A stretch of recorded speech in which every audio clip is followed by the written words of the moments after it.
Alrighty. The number one question that I get when people are thinking about doing online therapy is, can I practice outside of my state? So while I'm going to give you all the good stuff about that, I'm going to start by saying, you don't need to practice outside your state, y'all. Listen, this is coming from a scarcity point of view most of the time, not all the time, but most of the time. I think that we're afraid we're not going to fill our practices. And so we think, oh, wow, well, if I have access to the entire country or the entire world, then surely I can fill my practice. It's actually much harder to market in multiple geographic areas. So you will get your clients, and we have the marketing minis coming out, so you'll be able to use that to get your clients. You will be able to fill your practice just from your state. I promise you, you do not need to add additional states just to fill your practice. There are good reasons to do that, but that's not one of them. So you do not need to add additional states or see clients outside of your state just to fill your practice. Remember that most clinicians who are doing in-person work are able to see people within maybe a 30-mile radius. You are able to see people through the entire state. Or if you're in another country, most countries don't work like we do with state regulations. They have or provincial regulations. You can see somebody throughout the entire country, right? In the United States, each state has its own legislation. So you do not need to fill your practice by getting clients from a whole bunch of different places. However, we got to talk about the fact that sometimes you can do that, okay? Usually what the law is, and I'm talking like 95% of the time, you need to be licensed where your client is. So listen really carefully, not where you are, not where you live, not where your client resides, but where they are physically. Now, let's talk about why that makes some sense, okay? It's important that we know the laws in the place where our client physically is located, because think about the reasons that we have to break confidentiality. They're very few, but they are dealing with acute situations. So if somebody is suicidal or homicidal, we have to know how to get them help where they are, not where we are, not where they reside when they're not going to college, but where they are at the time of the session. That means that it makes sense for us to need to be licensed wherever that client is while we're providing therapy to them. Or if we ever get to go to cross-state licensure, that we actually just know the laws where they happen to be at that time, okay? But this, I think, is why most states have come up with the idea that we want to make sure that you're licensed where the client is. If you're going to need to hospitalize, or if you have to report abuse, or somebody becomes psychotic and you have to get them help, you need to know how to do that where they're located. Okay, does that make sense? Now, there are very few, but a couple states that will tell you that the rule is that you need to be licensed where the client is and where you are. That the originating site of service is both where the therapist is and where the client is. That one is a little bit tricky, and here's why. Let's say that you're in Minnesota and your client is in Texas. And Minnesota says that you need to be licensed both where the client is and where you are. So Minnesota has free reign to tell you what to do. You're in their state. But they don't get to tell you what to do in somebody else's state because that state has its own laws telling you what to do. So it can get a little bit tricky, and I think that that's why so many states have let go of the idea that the originating site is in two places. Because when it comes down to it, when I consulted with lawyers about this, and again, you got to consult with your own lawyer, but when I consulted with my lawyers, what they told me was a state cannot regulate your practice in another state. They can regulate you only in the state that they regulate, right? So Florida can regulate me in Florida, but they can't tell me what to do in North Carolina. Only North Carolina can tell me that. Now, here's the deal though. If, let's say I'm not licensed in North Carolina and I'm in Florida, I'm licensed in Florida, and I'm like, I'm gonna just practice with some clients in North Carolina because I feel like it. But North Carolina's law is that the originating site is North Carolina. I can get in big, big trouble, like real big trouble.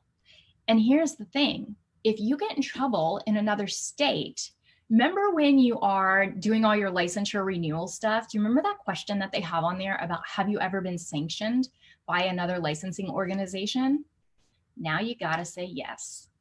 So practicing in ways that you're not supposed to in other states, while your state can't regulate what you do, they can ask you, yo, have you gotten in trouble somewhere else? And if you have to say yes, then that might make getting and staying licensed a little bit more difficult.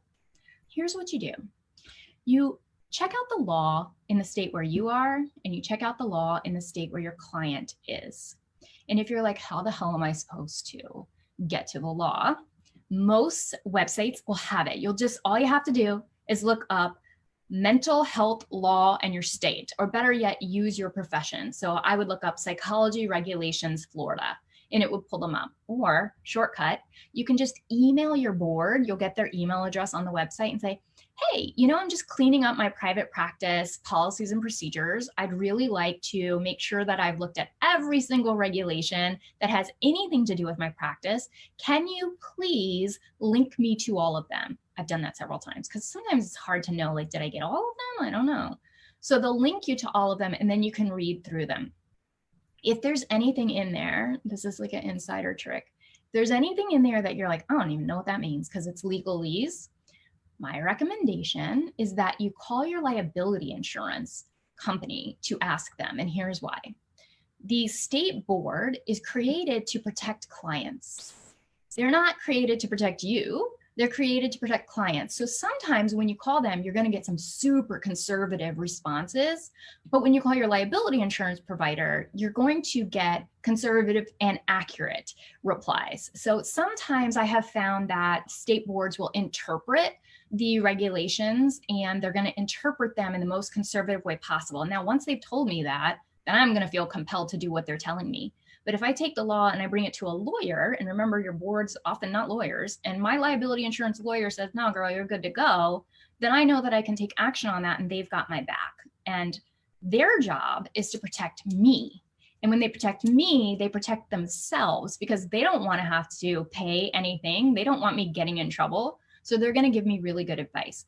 I use the Trust right now at the time of this recording, and I love them. They're through APA, or at least they were, and they are fantastic. And I feel like they always help me to interpret legal stuff in a way that's really useful to me.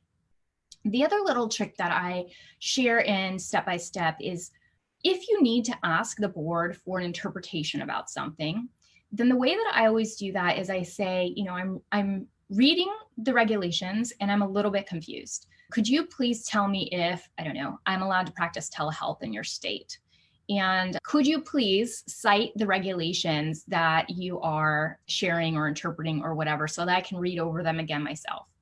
That way you can see the difference between what their interpretation is and what the regulation actually says, and you can take both of those to your liability insurance provider. Okay, so that was a little bit of a bunny trail, but I think it's really, really important for you to know your state regulations and how to get a hold of them. Because again, nobody in the group knows your profession and your state. And remember, the laws vary not only by state, but also by profession within state. So asking in the group like, hey, am I allowed to do X? You're going to get people giving you answers who aren't even from your state or maybe aren't from your profession within your state. So the best thing you can do is I have them printed. I print them every year and I go through and post-it note, and it's obnoxious. I spend maybe 2 hours doing it, but it eases my anxiety and it makes sure that I'm practicing in the way that I need to. Okay. So just to make sure that we're clear, you do not need to practice outside of your state or country to fill your practice. However, if you have interest for whatever reason, maybe your ideal clients live in Idaho, I don't know. If you have a reason that you want to practice outside of your state, then you need to make sure that you get your state regulations and the state regulations for wherever your client happens to be. The originating site is the place where the state or country considers therapy happening. Most states consider therapy happening where the client is, which makes good sense to me because those are the laws that we need to understand in order to protect our client should anything go down. Some states see the originating site as both where the therapist is and where the client is. In those cases, you're going to need to know the law for both places, and I would absolutely be consulting with my liability insurance provider. They're just really helpful. Okay. Whew. Everybody breathe. You ready to move on? I want to look at your questions so bad, but I am keeping myself on track. Keeping myself on track. There's a piece here that I want to be really clear about. I really do hope that we get interstate portability with our licenses. And if we get that, we're going to have to be amazing stewards of our profession. And we're going to have to go above and beyond to make sure that we understand the laws in these states in which we are seeing clients. It's not enough in a client emergency to say, well, I'll just call 911 and 911 will take them to the hospital and we'll be good to go. Every state has different involuntary hospitalization procedures, and you need to know what those are, where your client is. And sometimes they even vary by county. So if you're going to be practicing outside of your state and you get some permission to do that, then you really need to make sure that you understand what the laws are in that state, even if you don't have to be licensed there. Okay. There are some states, there are some professions in some states that have no telehealth rules on the books. And the way that some people interpret that, including some lawyers that I've talked to, is that that gives you free reign. There's no law saying that you cannot provide telehealth in another state. And in fact, sometimes when I've written to those boards, they have said to me clearly, we don't have a law about that. And so you are not prohibited from doing it. So what could go down in that situation, I know a lot of people who have done that and they've been totally fine. I think there will be eventually somebody will be a test case, like something is going to happen and then they're going to create legislation. And then, you know, I don't know, I don't really want to be a test case, but there's no law, so you can't get in trouble for it. At least that's what the lawyers say that I have talked to. Again, this is why your liability insurance provider is your friend, and you can document the heck out of those phone calls. In the course, in the step-by-step course, we have a big module about emergency and risk management in an online practice, including scripts and templates for the conversations you would want to have with clients, with your liability insurance provider, and with state boards in order to make sure that you've got your rear end covered. So scripts, templates, checklists, we got it. All right, so let's say that you have a therapy client who is in the state where you're licensed in. So I'm in Florida, I'm licensed in Florida, my client's in Florida. Everything's going great. And then all of a sudden they move. Let's say they move to Texas. So they're moving to Texas and it happened suddenly. We didn't even know it was coming. We didn't have time to terminate appropriately. And now they're leaving. And this is a client who would be really bad clinical care to just be like, okay, we'll see you later. Good luck finding another therapist. This is somebody who really does need some transitional care. What you can do in those situations is I would start with an email. Email the board there and explain, hey, I am a therapist. My license is this. I'm licensed in this state. I have a client who has suddenly had to move. This is a client who requires follow-up and continuity of care. I can't just drop them. I can't abandon my client. They're going to need to be transitioned to someone else, but it can't happen abruptly. Is there any way that I could get a temporary license or be permitted to practice temporarily in your state while I continue to see this client as they get settled in and give us some kind of running room to be able to get them transitioned to someone new? So I've done this a couple of times with a couple of different states. And it wasn't a super like, sure, easy kind of process, but in both cases, I was able to get temporary licenses. And in both cases, they gave me those licenses for a full year. So I was able to see that person for a long time. And when that year came up in one of those states, I just emailed them and said, you know, this person's going to be moving back to my state very soon. We don't know exactly when, but is there any way I can just keep seeing them? And they said, no problem. So the way that that works is I did have to fill out some paperwork just as if I was going to be licensed. I did have to pay some fees, but then they gave me a temporary license and I was able to practice. What I want to share with you about this is that often it's not going to make sense to pursue a temporary license if you have a client who just travels a lot for their job. So for example, if you have a client who you know is going to be traveling through 14 different states, getting temporary license is going to cost you a lot of money and it's going to cost you a lot of time. There are some states, however, that have like a 5-session gimme, where they will say like, listen, as long as you promise to read over the state regulations, you can practice for 5 sessions in our state within a 6-month period or something like that. I have found that reading the regulations on the website often doesn't tell me all of the information, and that sometimes it's easier to email the board. I think it's helpful to do both.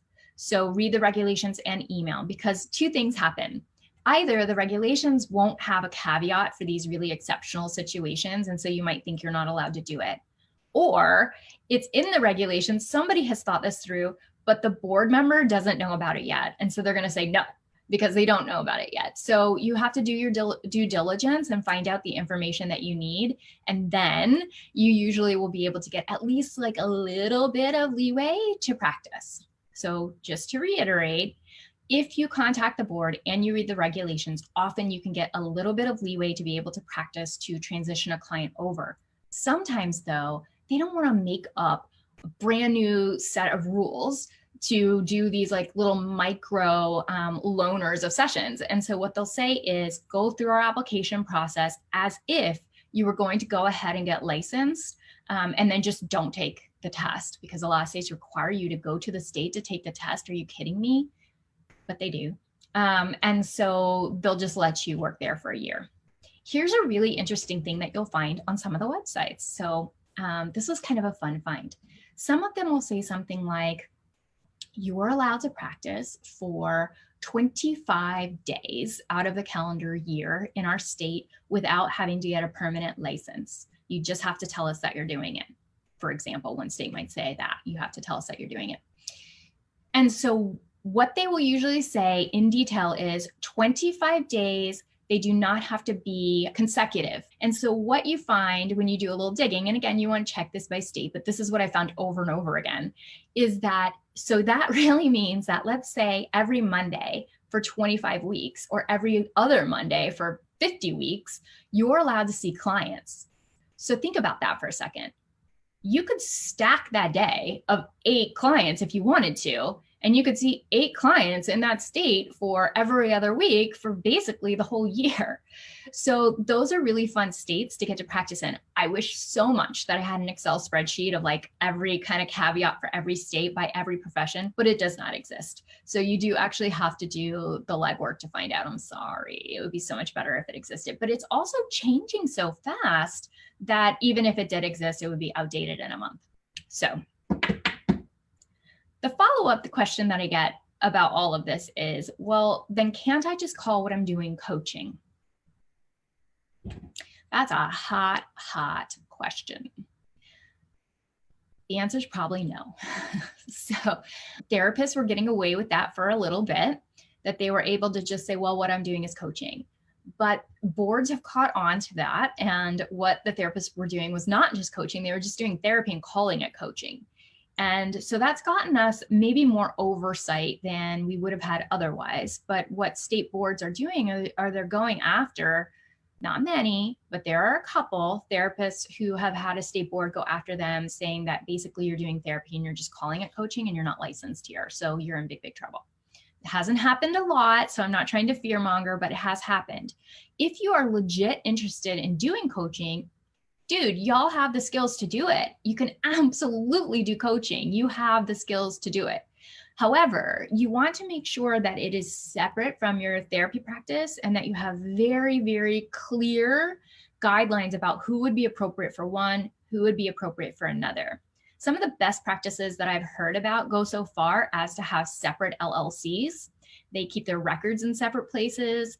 They have separate websites. They really try to partition it completely off. And the other thing that I hear a lot from people doing this is that they never have overlap in, so if somebody does therapy, they wouldn't see them for coaching. And if they do coaching, they wouldn't see them for therapy. The best place that I think that you can go for this is Lee Chase. I think McDonough, I always call you Lee Chase in my head. It's LeeChaix. If you just type that into Facebook, you will find her. You will find her group. It's one of the best places that I know of to be able to get clear on what is therapy, what is coaching, and how can I practice them both safely. Coaching has no regulations about practicing across state lines, unlike psychology and therapy and mental health counseling and social work. So a lot of people are really drawn to coaching right now because of that. Again, what I would say to you though is you don't need to practice outside of your state to fill your practice. And it can be hard to get clients from outside of your state as well. So This isn't something that just naturally is going to drive lots of business to you. But there are some times when it makes really good sense to get licensed in multiple places. So for example, if you have a really, really deep niche and you know who your ideal client is and your copy speaks to that person and you're getting lots of contacts from people outside of your state, and maybe even your niche is so tight that they tend to live in very specific geographic ranges, then it might make some sense to get licensed in those places because you already have people coming to you from them.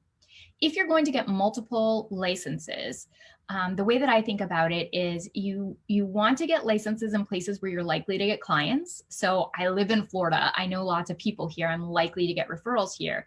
But I've also lived in North Carolina and I lived there for 5 years. I worked at the university, so I have a lot of connections there and I'm likely to get referrals from people that I know there. So I decided to get licensed in both places.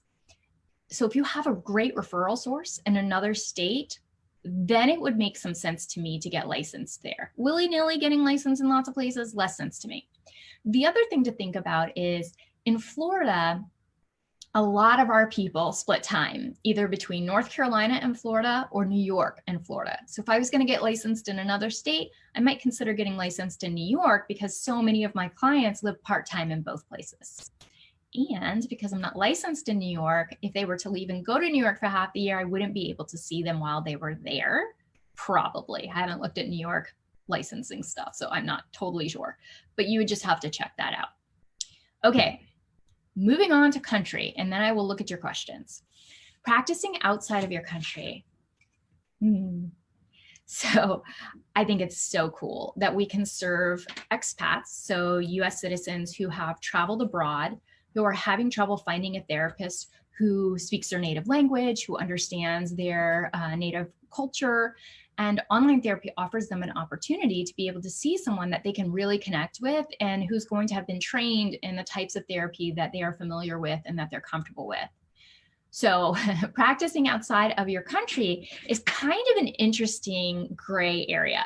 I want to think about a couple things. One, you're going to have to do some serious Google stalking to find out if you're able to practice. Here's what I do. It is not fancy. I go to Google Scholar. I type in the country that I'm interested in practicing in, usually because a client has contacted me from that country. And so then I'm like, okay, well, let me see if I can practice there. And so I will go into Google Scholar. I'll type psychology regulations in Japan.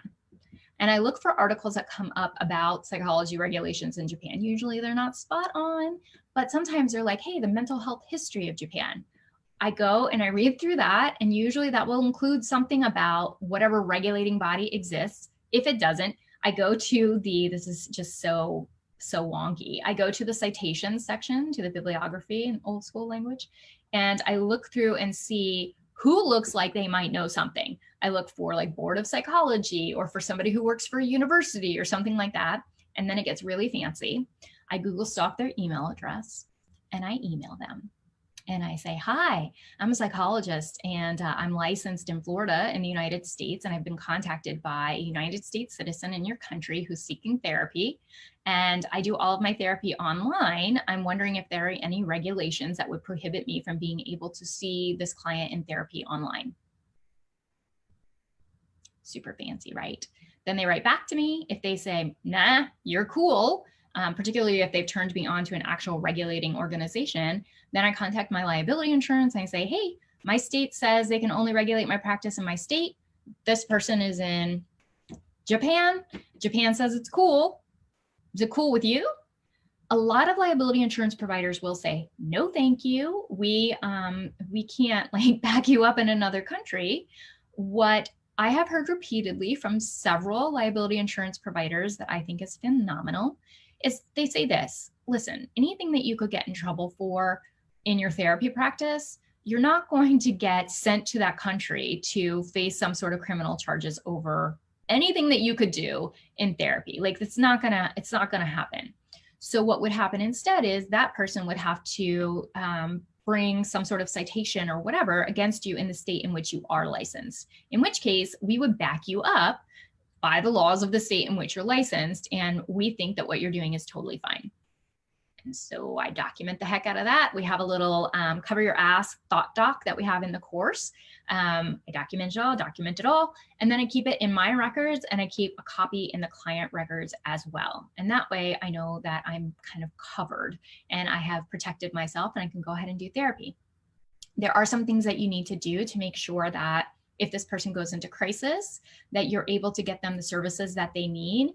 And we cover that in the informed consent. We cover that in lots of parts of the course. The short version is that you need to do a little bit of legwork, or ask your client to find out, like, okay, let's worst case scenario this. If you were to go into a seizure while we were in session, or if you were to have a mental breakdown and we were needing to get some help to you, walk me through what we would do and troubleshoot that together, and then document the hell out of that. And I've been in situations where a client of mine was in a country where I didn't speak the language and neither did she. And so we had to think through, like, okay, so how would we be able to get you help if I can't call your emergency number and speak to them and you can't either? So we just had to come up with a workaround to be able to get her the help that she needed, which involved like getting a list of people that she knew that spoke both languages. And that list had to be kind of long, just in case the first 3 people weren't available, and getting the number to the US Embassy in the country, and blah, blah, blah, blah, blah, blah, blah. You just have to get creative and think things through. One of the reasons that I really love the online therapist group is because you have colleagues who have been doing this for a hot minute. So if you need to consult, you can say to somebody, hey, I'm in a situation where I'm seeing somebody in another country. I want to make sure that I come up with a really clean risk management plan. Could we like just chat via Zoom or something and see, like, does this make some sense? And you can get somebody else's eyes on what you're doing to make sure that you have truly covered your bases. I've not found it super helpful to consult with people outside of the online therapy world because they just don't get it. They just don't get it. And so they can't give me really useful advice. All right, so I just want to think back for a second, make sure that I've covered all of the bases. I do have some little note cards in front of me, so I'm gonna look real quick. You need to practice usually in the state that your client is currently in, not just where they live, but where they are. And that makes really good sense, because if you're going to have to hospitalize them or something else, you're going to need how to do it in the state that they're in. Very few states, but there are a couple, require you to be licensed in both places. Your state can't regulate what you are doing in another state. However, if you get in trouble in another state because you're doing something that's against their state law, you will have to report that on your liability insurance to your state board. It's not a real fun thing. So you want to make sure that you really are practicing in the bounds of the regulations that apply to you. It is often the case that you can get temporarily licensed in other states. Depending on what the situation is for you, it may or may not be worth it. I've had to pay pretty hefty fees to get licensed or pre-licensed, temp licensed in other places. So for me, it's only been worth it when I was able to get that temporary license for at least a year. Financially, but also just time-wise, it's annoying to have to fill out all of that paperwork, right? There are some states that will give you a certain number of days to practice in their state, and they may require that you fill out a little bit of paperwork. They may require a fee, they may not. They may just require that you give them notice. They all have very different requirements. California has some really interesting ones. So you want to check with them directly. And I would do 2 things to check. I would get the regulations myself and look at them. You can always email and say, please point me to the regulations that would, regulate a therapy practice or whatever you call what you do. And then I would email follow up and say, like, these are my specific questions. Could you answer them? And could you also point me to the regulations that are specific to my questions so I can make sure that I'm covering all my bases? Okay, and practicing outside of your country, you're going to have better luck practicing outside of your country than outside of your state sometimes, just depending on the country. So the more that country has been practicing psychotherapy, like the more years they have under their belt, the more likely they are going to have regulations and more stringent practices. The ones that have less history with psychotherapy are less likely to have regulations that would restrict your practice. Something else there that's relevant. We talked about US citizens. So it is easier to get permission to work with US citizens living abroad than it might be to get to work with citizens from that country. Not impossible though. I've been able to do that a couple of times. It just is slightly easier if it's a US citizen, because they're like, this person's not going to be here long, or like, what are we going to do? We can't get them help any other way. So sure, go ahead and see them. If it's somebody who's from that country, it might be a little bit trickier, but I've been able to do that as well by basically sending the board a letter that says, I have somebody from your country seeking services with me. Here's what I do. The reason that they've been unable to find a clinician in their own country is just that the specialty doesn't exist that I have, and they need this specialty. Is it okay for me to practice? Is it okay for me to see this person? I have used Google Translate to translate what I'm saying, and I have just basically written it in English and said, below is Google Translate's version, and I hope it's okay.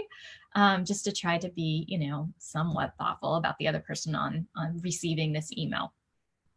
Okay, I think that's it for my pre-planned material. So I'm going to look over at the questions that you've submitted, and I'm so glad that I didn't look back at the number of you who are in here and answer some of those questions for you. All right.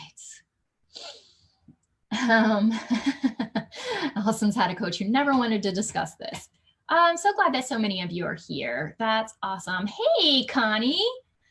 All right. I'm so glad you guys are here. So Latoya says, I'm an LFT from California. I'm having trouble getting licensed in Georgia, where I just moved. How do I get in contact with someone who can help me with the application? I'm having issues knowing what needs to be signed and by who. I don't know for LMFTs. I actually pursued licensure as a psychologist in Georgia. And when I found out that you had to do an oral exam in person, I was like, forget it. This is not going to be worth it. So I don't know if that's true for LMFTs as well. What I would do, Latoya, is I would post in the online therapist group and say, hey, are there any LMFTs in Georgia that I can talk to about the application itself? And I would call the board. You could even, if you're desperate. So if they're not returning your calls and you really need to give a lot of detail for them to understand what you're talking about, there's a free program called Loom, L-O-O-M. And you can literally pull up the application on your computer, click the button for Loom, and it will record your screen and a picture of you talking. And you can go through the application and say, here's where I have a question. And they can be seeing it as you're talking about it. And then at the end, when you're done recording, it will just give you a link. And you can send that link to them in an email and say, these are the questions that I have. It was too hard to explain in an email. Could you please answer my questions? Thank you very much.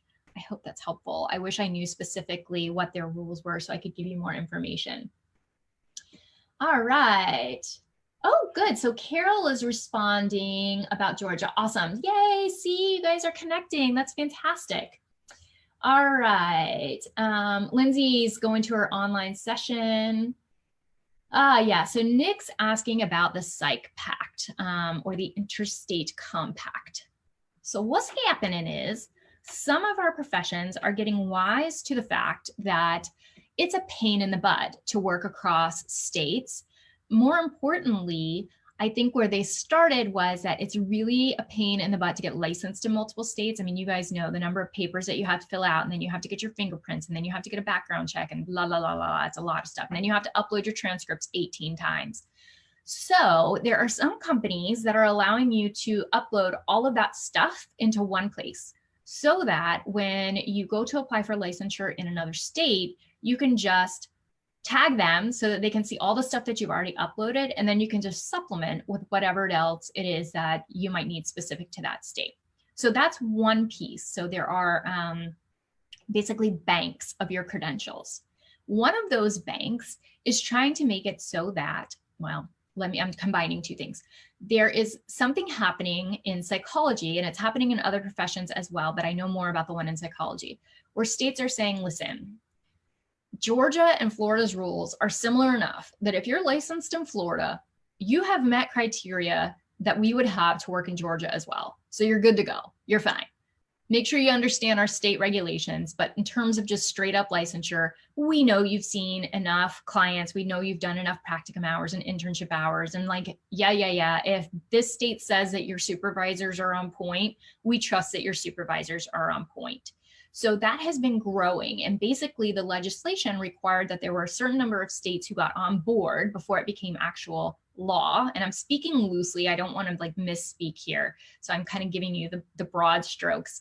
And once that happens, then presumably if I'm licensed in Florida and Georgia is in that little pact of people who say like, yeah, our licensing criteria are similar enough. If you're good there, you're good here, then we should be able to practice in all of the places in that pact. Fingers crossed. I'm hoping it's going to happen. Okay, can you practice telehealth in the state you're licensed in if you're on vacation in another country? Oh Lord, Layla's sending me a curveball. She says, here's a curveball. Can you practice telehealth in the state you're licensed in if you're on vacation in another country? I love that question. In most cases, the answer is yes, because most states consider the originating site to be where the client is. They don't care where you're at. That's most of the time. You do need to check with the state that you are seeing your client in to make sure that that's true. And if you're in a different state yourself, you need to check to be sure. But in most cases, yes, it's cool. And generally, in the experiences that I've had so far, there hasn't been a country yet that's been like, you know, for the 6 months that you're here on vacation, we want you to register as a health professional here. That's yet to happen to me or anybody that I know, but it could be the case in some of these more experienced countries. Could be. I have not experienced that yet. Again, you can write to their board and you can find out. All right. Allison says, would you recommend self-pay over insurance reimbursement for a clinician transitioning to online? I'm having a difficult time with clients being able to afford online costs. Okay. That's a good question. It is much easier to fill your practice if you accept insurance, because insurance is basically free marketing. Well, it's not free because you're going to get paid a lot less. So you are paying it. It's just less effort. You're paying it in the fact that you're going to get paid less per hour than you might get paid if you had a private pay practice. So lots of people will start by getting credentialed and taking insurance and seeing insurance-based clients online. It is no harder to bill for online sessions than it is for in-person. So if you have experience billing insurance, it's the same damn thing. You change 2 things on the form. It's easy peasy. That's it. You change the location code to 02. You would change the modifier either to GT or 95, depending on the insurance company. So it's easy peasy to submit that stuff. If you're already paneled, stay panel, girl, and fill your practice up, and then you can slowly transition to private pay. It takes longer to fill a private pay practice. It just does. For me, it was worth it because I had saved enough money that I had a little cushion to help me with the time that it took to build a fully private pay practice. And I marketed my butt off for the first few months. I have not marketed since, but I marketed my butt off for the first few months. If you're the sort of person that's willing to like go hard at marketing, you can absolutely do a private pay. If you're the sort of person that knows that that's going to be super uncomfortable for you, it would be easier for you to do the annoying paperwork to get paneled and know that you're going to have an influx of clients, then do that. Whatever's going to work is fine. However you run your practice is fine. It's that you get to do it. That's the awesome part.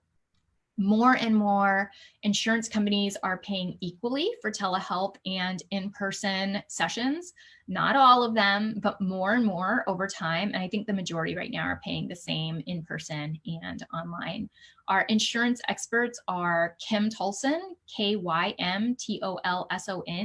She is doing a bonus in the step-by-step course. She's going to come in and do some group coaching. She is giving us a huge discount on a deep dive course that she does into building a practice using insurance. She gives away all of the secrets. She's also giving us her free course. So if you're really thinking like insurance is going to be how you want to build, then we got you covered. All right. Of course, I really like self-pay, but that's all I'll say about that. Julie says, if I'm licensed in Missouri, I'm licensed in Missouri, I always want to say Montana, and seeing a client in Montana. One option is Missouri License Bureau on South Sterling Avenue. That was SIRI. Okay, if I'm licensed in Missouri and seeing a client in Missouri, but on vacation in a different state, can I continue to see Missouri clients virtually? Almost always yes, because the originating site is usually where your client is. So you need to be licensed where your client is. There are a few, like 3 states that say that the originating site is both where the client is and where you are.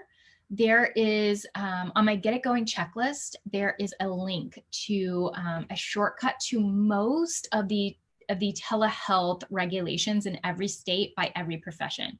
It doesn't get every single thing, but it gets most of them. So if you haven't gotten that checklist yet, you can go to the online therapist group, click the banner at the top, and you'll see off to the side is the Get It Going checklist. Just click on that. It's a checklist of all the things you need to do to get your practice going. And it has these little arrows to shortcuts. And the state regulations by profession is one of the shortcuts that's in there. It ain't perfect, but it's got a lot of stuff. There are updated versions of that also. That's that one's maybe 2 years old, but they stopped printing the darn thing and they went to an app. And I can't put the app in the checklist. So you can also like just upload it, and then you can always get the app yourself to be able to, I think it's called the Epstein something or other, to get it on your phone. Okay, Kelsey says, in the future, I would like to live part-time in Guatemala.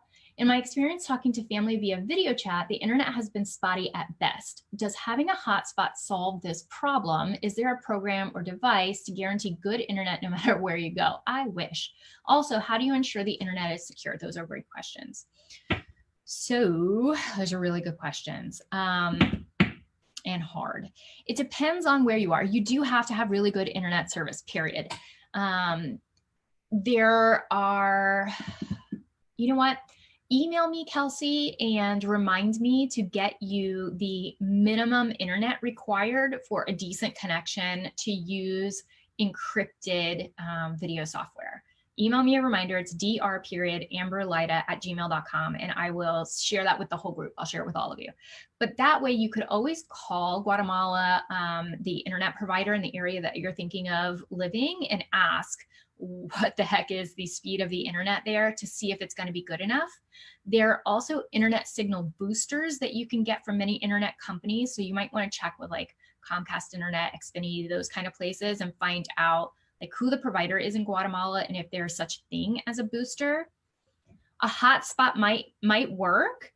I would want it to be a password protected hotspot so that you know that your internet is secure. You know, you want your internet to be password protected if possible. You don't want to be on like a Wi-Fi connection where it could be intercepted. Even though your video software is encrypted, you know, we don't want to be extra careful.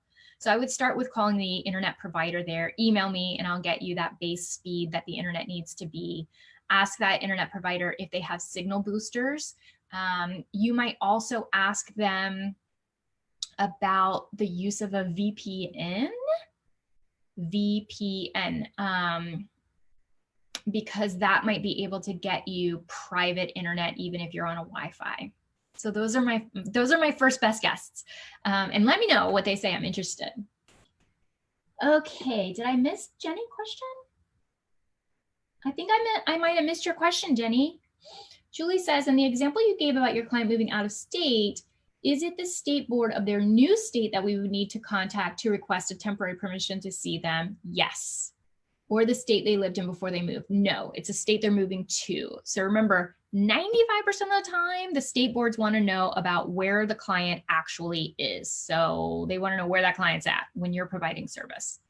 All right, Lisa says, if the person is traveling for business yet remains a resident of the originating state, is permission still required? Does residency or just being in the state matter? Wah, wah. Bad answer. The answer is 99.9% of the time, and really best practice, is that you need to be licensed or temp licensed or permitted in some way to see the person where they are, not where they reside. Sorry. And if you get a workaround for that, oh, my ribs. Let's imagine that the state says like, yeah, you can see them for 5 days. It's no big deal. Good luck with that. But maybe some state will say that. You just want to make sure that you've printed out how the hell do you hospitalize somebody in another state, or how do I report abuse in that state? just in case something happens. You never know if somebody's going to get terrible news who was otherwise totally stable. You do not want to be in a crisis situation trying to figure out how to get somebody hospitalized in another state without knowing all that stuff. So make sure you do your due diligence. Jenny says, I travel for work. Can I see my clients if I'm not in Florida? Usually so, Jenny. Usually it is about where your clients are, not where you are. You can just take a quick look at the regulations or send a quick email to the place that you're going to be, but 95% of the time it's about where your client is. Andrea says, I wonder about working with clients located in the state where the therapist licensed when the therapist is traveling. Y'all have the same question. This is a good question. Usually it's going to be okay. I can't say don't check with the state because you should check with the state. Usually it's going to be okay. And you could always check with, you could always use that shortcut that I just mentioned that's in the Get It Going checklist. And I think that they will say in there where that state considers the originating site. So at least that would be a quicker way to check. All right.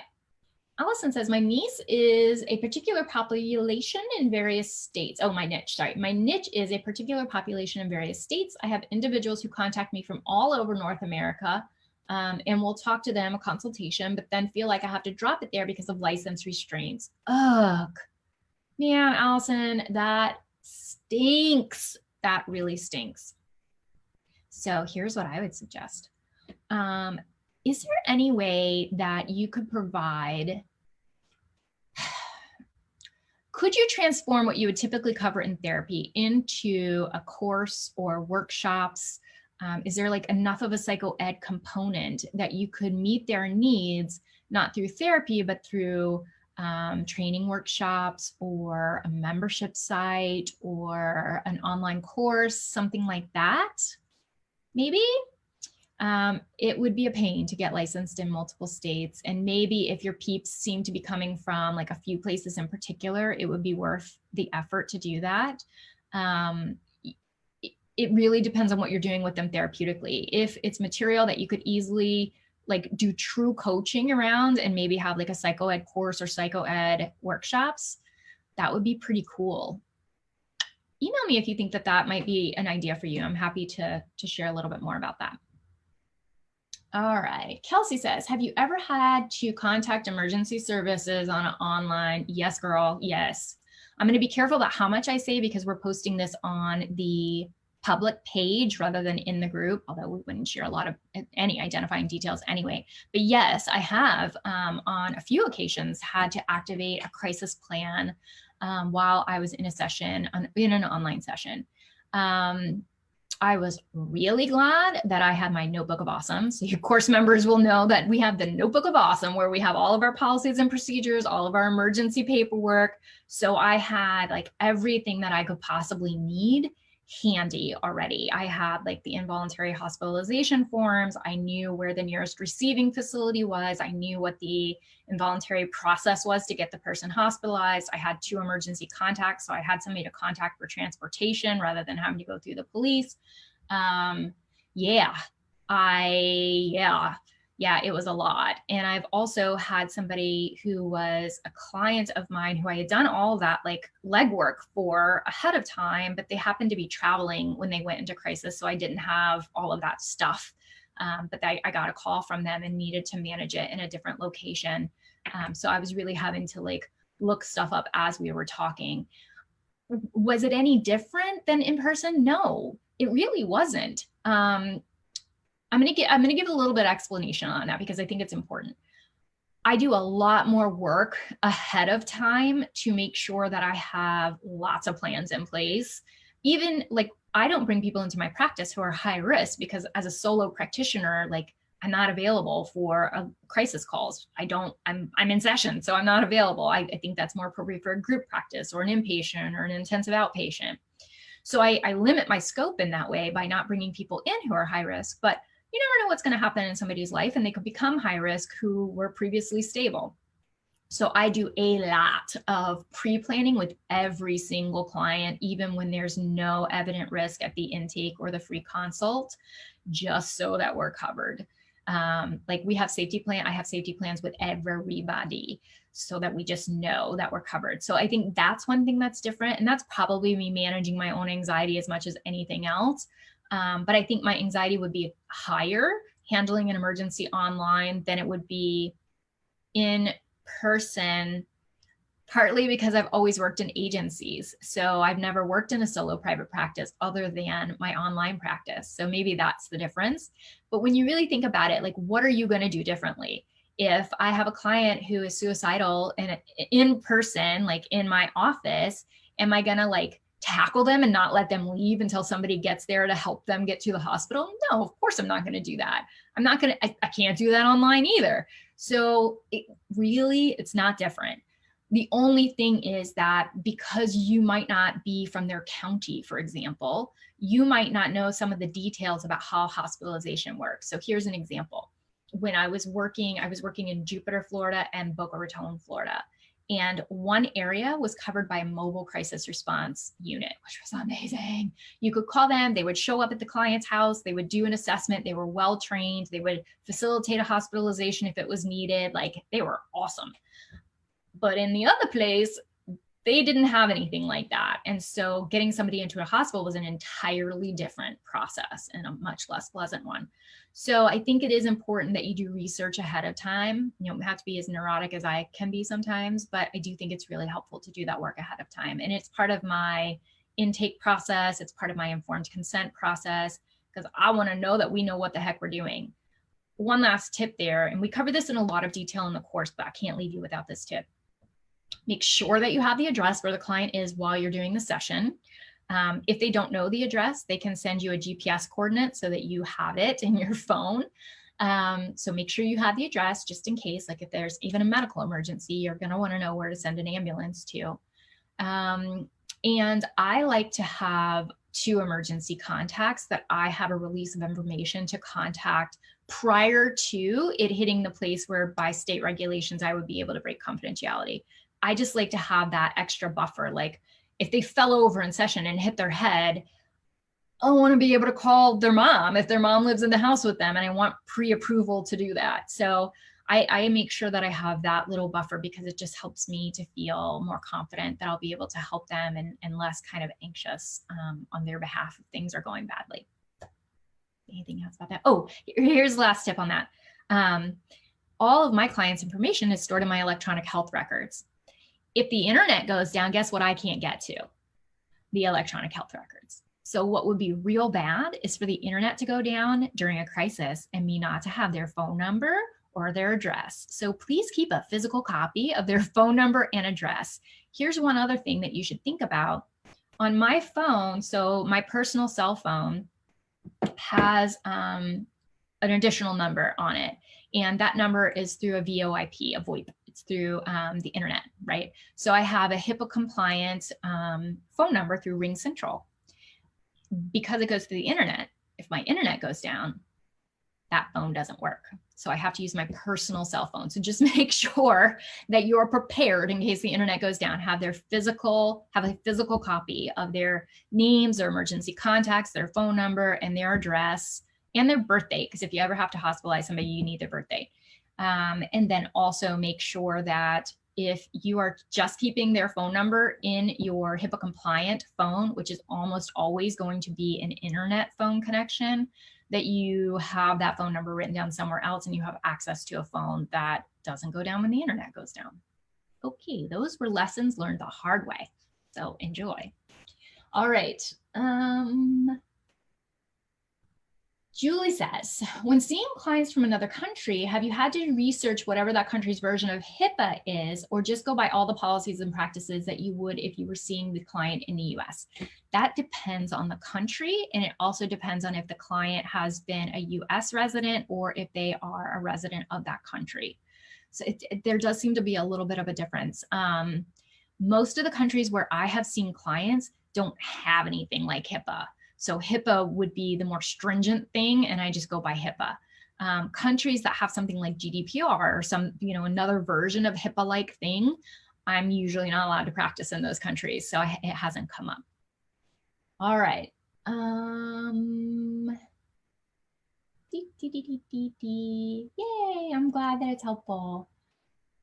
You mentioned that it's easier to practice in just one geographical area. I'll soon be licensed in 2 states, CA and OH. Should I just focus on building in one? No, Summer, if you're going to be licensed in both of them, go ahead and go for it. What I mean, though, is that like if you're paying for Google AdWords to try to advertise your business or Facebook ads, a lot of times they want you to narrow the geographic range and you're going to hit more people for cheaper, for less money, less expensively, whatever. So it's just harder to blanket advertise across bigger areas. Okay. You guys are just chatting back and forth in comments. I'm not going to read that out loud.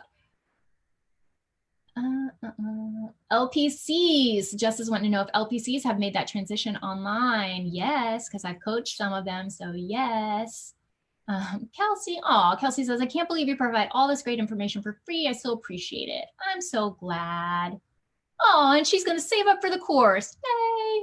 You don't need to take the course, you guys. I built my practice without doing any course on online therapy other than I did do, that's a lie, I did do the Zurt Institute training, and I thought it was really, really good, and you get a lot of CEs for cheap. But nobody taught me how to build a practice. So that's why I created the course. It's all about how to build an online therapy practice, including ethics and law and all of that stuff, but also like, how do you build the damn thing? Like, what does your paperwork need to say? What do your policies need to be? All that kind of stuff. But the reality is you don't need the course. You can find all this information on the internet. I figured it out by myself. Lots of people do.